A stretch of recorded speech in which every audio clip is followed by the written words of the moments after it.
Hello everyone and welcome to another video with me, Umber Rays, and today I'm talking about the news that has happened on the global side. As it turns out, Global is getting an exclusive character, or maybe it is exclusive, maybe it isn't, maybe it doesn't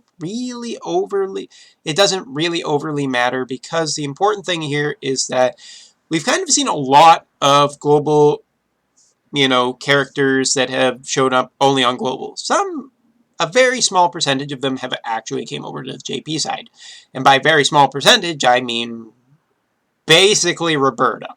And yeah, Aiden, or whatever the white mage is, who's a male healer in a 3-star base. Anyway, so before we start this video, for anybody who's on the global side who isn't up to, the current story, well, I mean, you're probably going to see the spoilers in game, so thanks, Gummy. I don't really know.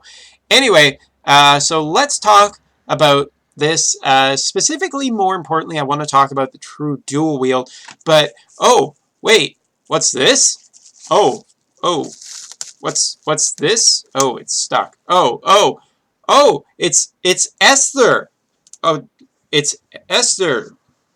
She's a carrot in this analogy. Oh, what's this? Oh, it's a global player.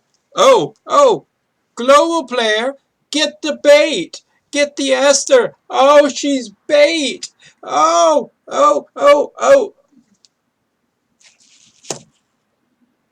Esther was bait.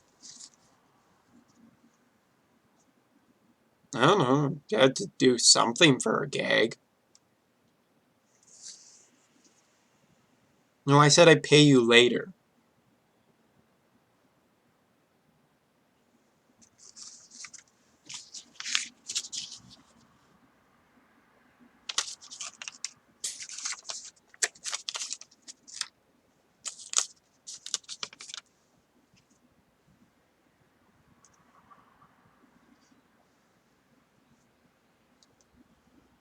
It's really hard working since, the collapse. My employees really want their pay early.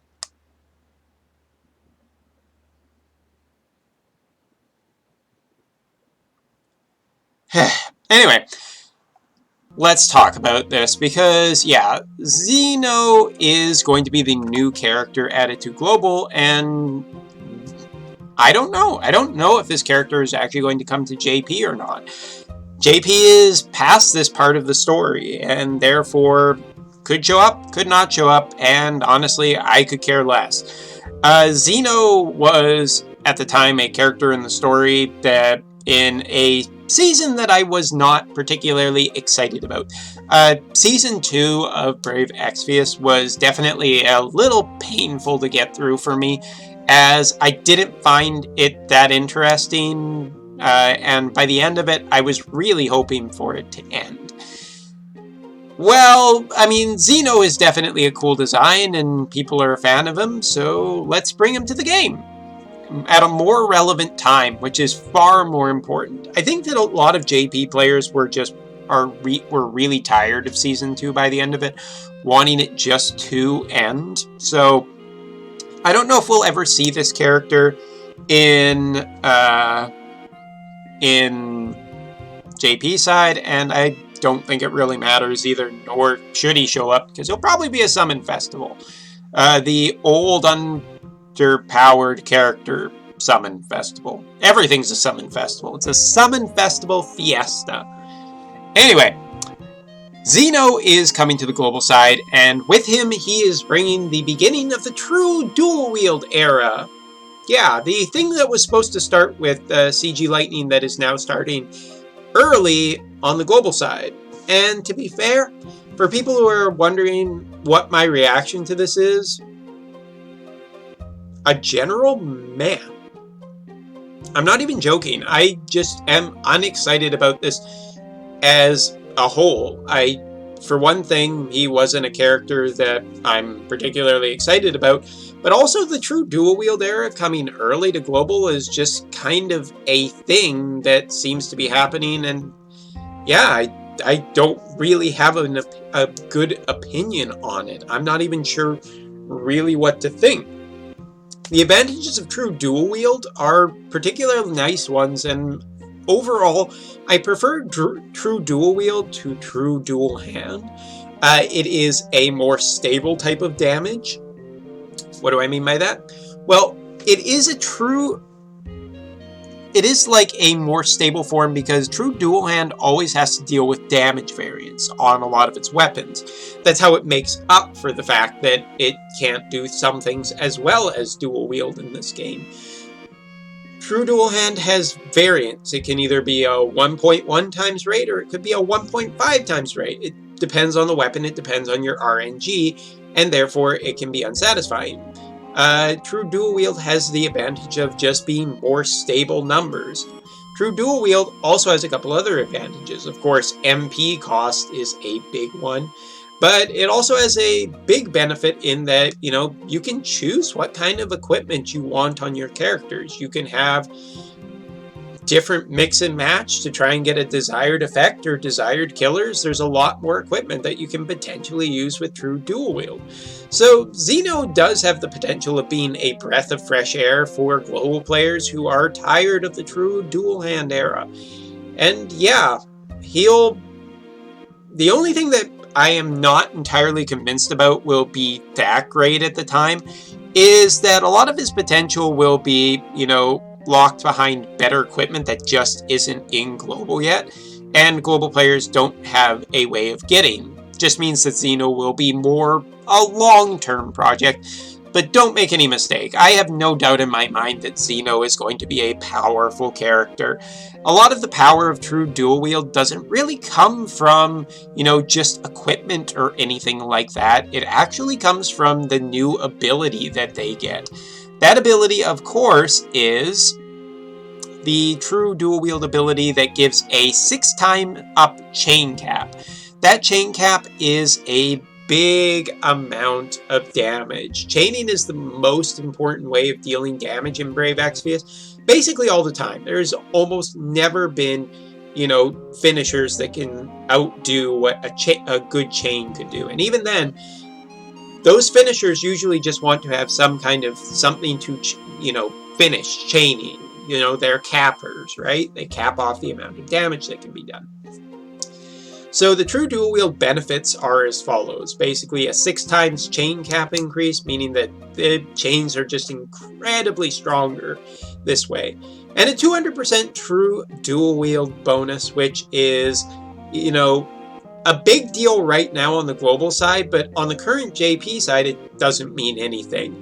The 200% true dual wield, basically at the current point in global, there is a 100% cap on true dual wield. This ability allows them to go specific units to go up to 200%. In the future, there will be an update, or there was an update on the JP side that basically allowed for everybody to go up to 200% true dual wield cap, meaning that this ability is relevant now and not relevant later. Only the chain damage is really big, and it should be noted that chain damage is really important and has been proven on the JP side that it is just way, way better. Why is it way better? An example, I guess. Take Chair Rain, a new unit on the JP side who is very powerful limit burster, but Onion Knight, CG Onion Knight just flat beats him as true dual wield chainer. Just flat out beats him turn per turn kind of thing. Of just being able to dish out way more damage and way more damage faster. True dual wields are stronger than true dual hand units. Also, this guy has chains with AR, DR, AT chaining families, but also the BS chaining family, which is really just the best name. I don't know who didn't think about this on Gummy's side, but thank you. BS chaining, that is going to be a really important term for the future. He also has an 8 fire immune as well as 100% in peril. Totally fine, much like Esther. It won't really make that big of a difference, and it will make even less of a difference on Zeno because, again, dual wield character. He can equip more types of weapons and different elemental weapons too. He doesn't need to fire imbue himself, potentially.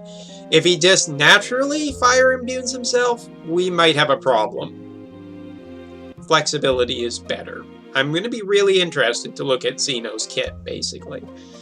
Other than that, mirror type abilities have modifiers to each other similar to Axstar and enable triple cast potential to have similar rotation to Axstar.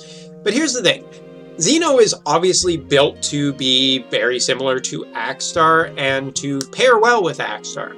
Problem that I have here is why go with Axstar when you can go with this guy? This guy flat out replaces Axstar by the sounds of it for a lot of different reasons.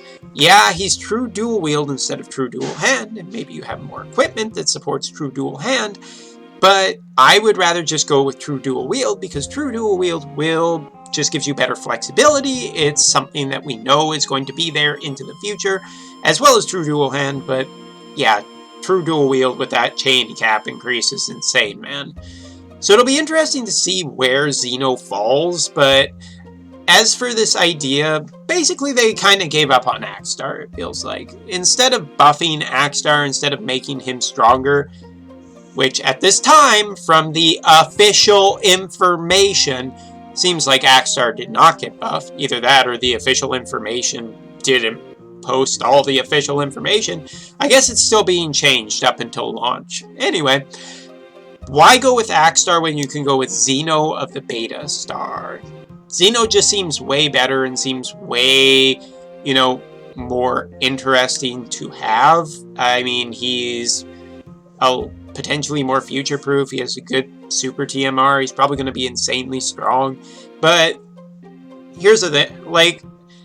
The real interesting thing is just watching global power creep itself. And in this way, it's kind of done its power creep in a different way. Instead of introducing a more powerful, oh god, I hope this guy is not more powerful than Esther. Esther is already up to CG Bart's level, so is this guy going to be up to Chair Rain? God help us if he's Onion Knight level. Oof, hey! Maybe Global's just going to catch up to JP that way, and then just have to swish through old content. Hey, maybe you guys can start getting summon festivals. That's exciting. Anyway, Zeno just seems way better, but having the true dual wield come early, I mean, without the equipment to set up, or to really get the power out of it, it's probably not as overly exciting or as quite as big of a deal yet. It's just kind of interesting to see Global consistently creep up on the schedule, and me left wondering how they'll outdo themselves next time. Wow, we already had an incredibly, insanely great support unit in Sylvie. We already had an insanely powerful unit in Esther. Now we're getting true dual wield. What are you guys going to do next week? An exclusive healer that outdoes Aerith? I don't know. Better equipment than anything else in the game? At some point, the selling features become more difficult when you're constantly upselling people.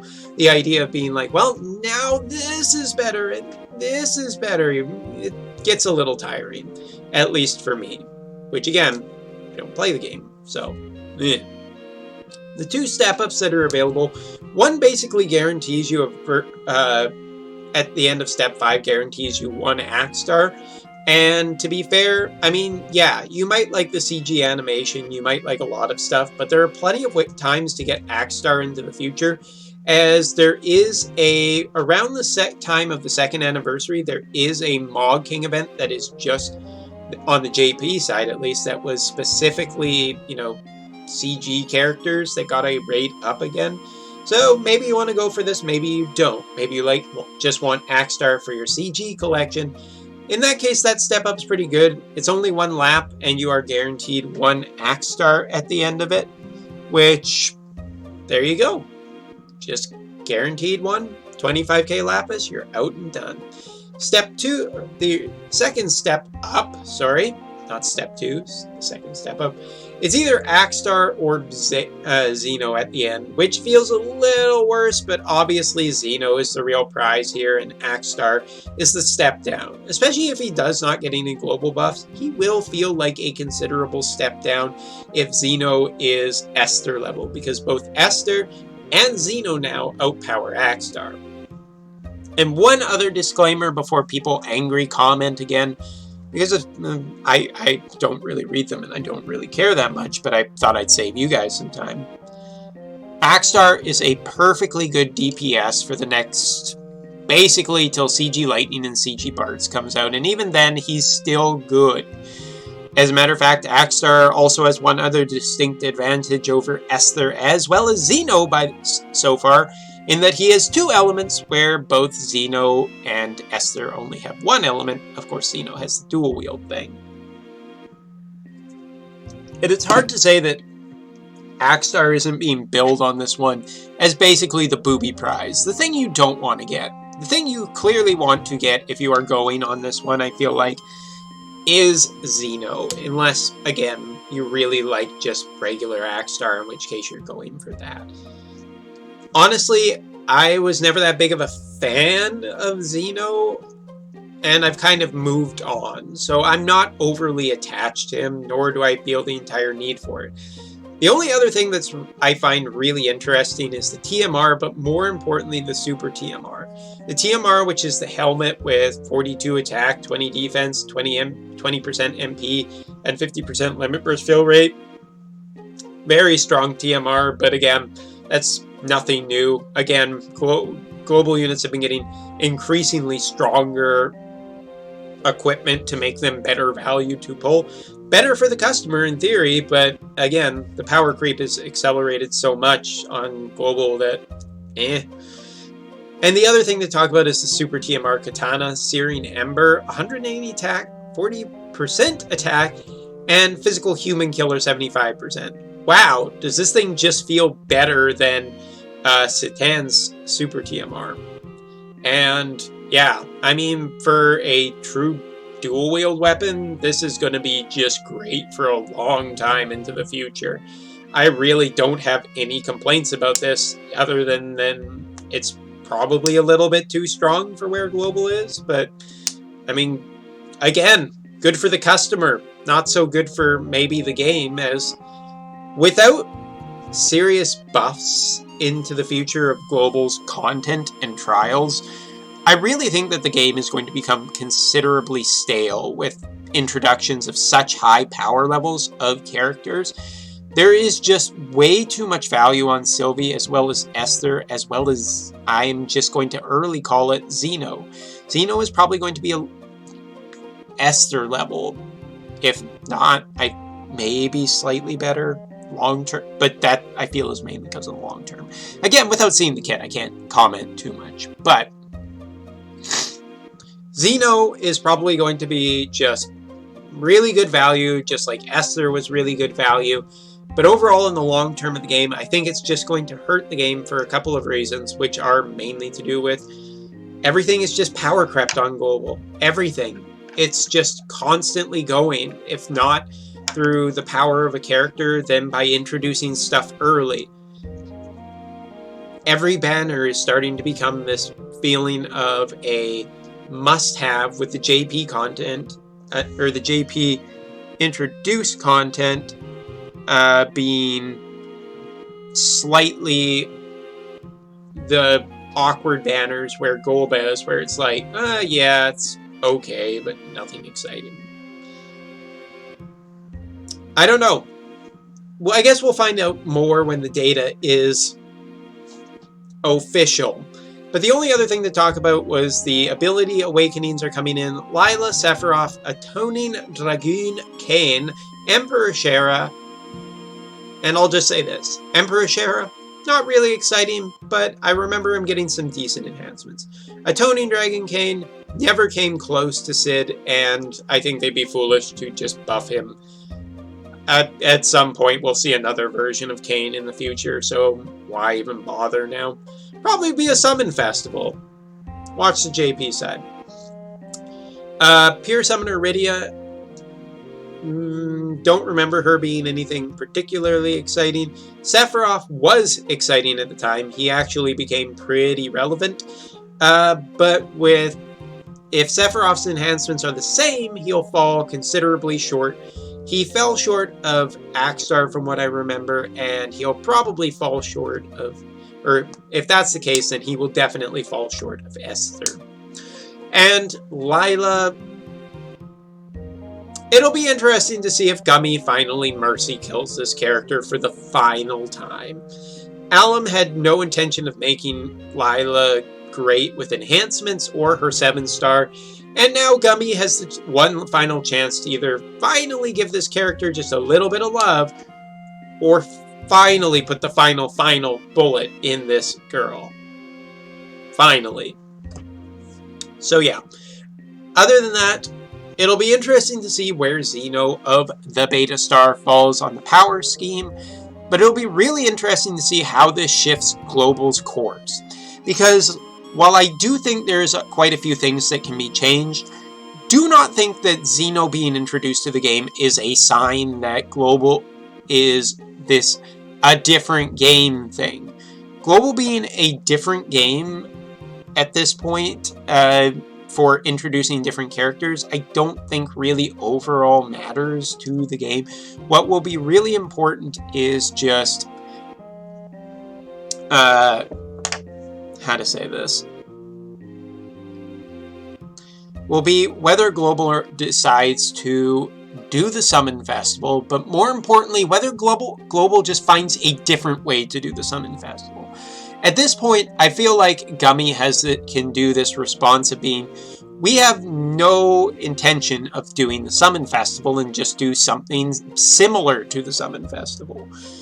Again, it will be the higher-ups that decide this, but these characters are planned in advance. They are planned to come out at a certain time. Gummy knew that Esther was going to be strong, regardless of how they changed their kit, Esther's kit last minute, and they needed something to make the after time, especially the Axe-Star banner, which would have fallen on hard times if it didn't have something exciting. Again, if anything, Zeno might be considered the bait here, as he is a popular character with another strong, powerful DPS that players don't really need if they already have Esther, or could probably just get by with Axe-Star. But spending a little bit more on the more expensive banner, in that you have to do 4 steps to get, or you can go 4 laps with it, therefore you can put more of a financial investment in it. Really, it'll be interesting, I think, is the final words that I want to leave this video with. Either way, tell me, are you excited for him? Are you going to pull for him? Are you going to wait for his kit? Or are you totally 100% boner-induced and ready to go? That's not how I actually wanted to end this. Now, if you excuse me, gotta go see a Mog that I probably owe more money to. See ya.